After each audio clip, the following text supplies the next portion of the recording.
And now, it's time for another Dice Tower review with Tom Vasel. Hi, I'm Tom Vasel. You can see the wall of games is gone because it's currently en route from Korea to the United States of America. But I still have games to review, and today we're talking about Perpetual Motion Machine. The machine that people have always tried to invent it. Is that what this game's about? Well, not really. It's a card game in which you are technically supposed to be creating a perpetual motion machine. Instead, it's more of a technology tree kind of built into a card game. That sounds confusing. It's not really. Let's look at the game. This is what the game consists of: some player boards, a pile of wooden cubes, and a deck of cards. Now, if you might think that this deck looks familiar, it's because it's the same deck that's used in Rapscallions. Honestly, there's really not much of a difference between this deck and a normal deck of cards, other than that the suits are different. You can see coins, daggers, broken hearts, and bottles. The secret to happiness, apparently. But other than that, there's still king, queen, ace, and one, all the way 2 through 9, or 2 through 10. And so it's pretty easy to use a regular deck of cards to play this game, but mostly it's about using these player aids, these cards here, to play the game with. Each player starts with a certain amount of cubes, depending on how many players. In a 4-player game, each player has 20 cubes. Now, 15 of those cubes are going to be placed in your own personal stock, and 5 of those you'll have to be able to use. You'll be able to pull those cubes from your stock over the course of the game. There's also 4 cards from the deck placed up in the middle of the table, and then a deck of cards that you can draw from, and players will be starting with a hand of cards of 3 cards. This player board is the main focus of the game. At the beginning of the game, you're able to take 2 cubes and put them on the bottom of one of these 4 rows. You can see this row says 3 of a kind, straight, flush, and full house. Each of these rows gives you a certain ability that you can use over the course of the game. There's also a place to put cubes here at the bottom, 2 pair, but you'll do that over the course of the game. What you're trying to do is you're trying to get all your cubes onto the board. The first person to do that is the winner. Doesn't matter which rows you put them in.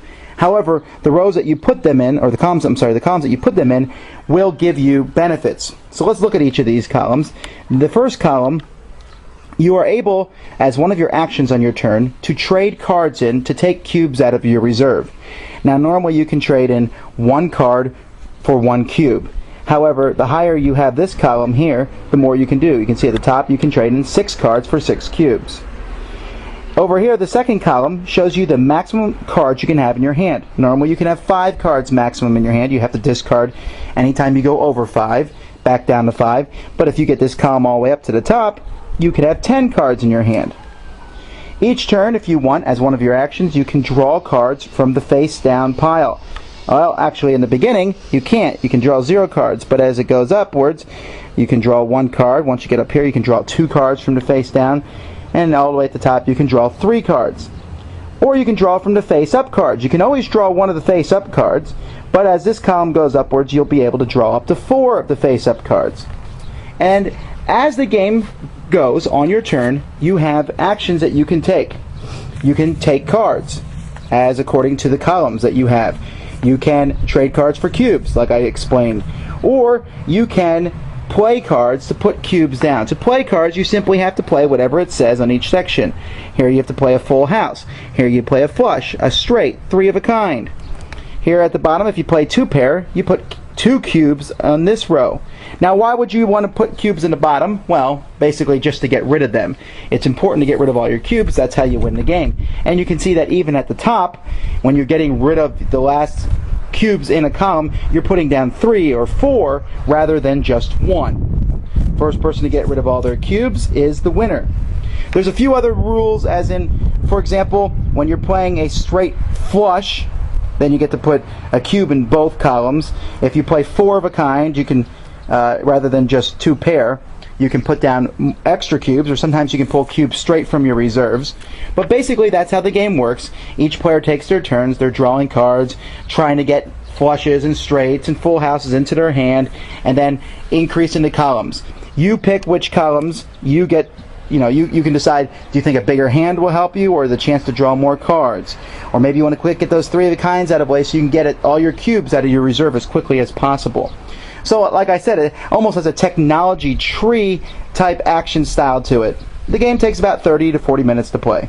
So what do I think of the game? I like it, but there's a couple things that I thought I should mention. One is that the game is what has been commonly called these days multiplayer solitaire. There's not much that you're doing to affect the other players. You can't really play, well, you could play by yourself, I suppose, trying to beat a certain score, but it almost seems like the best way to play the game is with two players, just because your turn comes faster. What they do doesn't affect you much other than drawing the cards in the middle of the table. And that brings me to my second point. It's very difficult to make any kind of future plans with the cards in the middle of the table because there's only 4 cards face up. The chance of any of those cards being there when your turn comes around again is pretty small. So you basically just draw cards and make do with the best that you have. Yes, you can bring card counting into the game. You can sit there and, okay, I saw this card was played, 4 turns ago, so that's in the deck. There's no way I'm going to draw this 4 of a kind, so why even try? Things like that. But at the same time, with those caveats, I still thought the game was fun. It was kind of a light game. Oh, draw cards and play it. It's one of those games you can play while talking to other people because getting these combinations isn't mind-boggling. You just try to get the best combination you can. A fun game. I'm still not sure what it has to do with perpetual motion. I mean, the rules talk about making a machine that's close to perpetual motion. But hey, it's a fun, light card game if you're someone who likes the poker hands and you want to play a style where you try to see how fast you can cycle things through your hand, then this is one that you might enjoy. Perpetual Motion Machine. Thanks for joining us today. For more written, audio, and video reviews, as well as the #1 board game podcast, check out the website at www.thedicetower.com. Until then, this is Eric Summerer, and you've been watching The Dice Tower.